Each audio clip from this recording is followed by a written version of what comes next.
Peterbilt cement mixer. Didn't make a lot of these actually. There it is.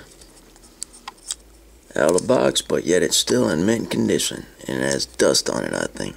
No, it doesn't. There's the front. It's all metal, chassis, base, everything. See?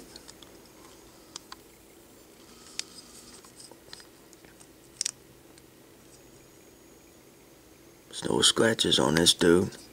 The metal, I find that the metal cars, they don't scratch up as much as the plastic ones. Maybe that's just me. Look at that. Isn't that pretty? Isn't that pretty? Look at that. Now I scratch one. Little dust though.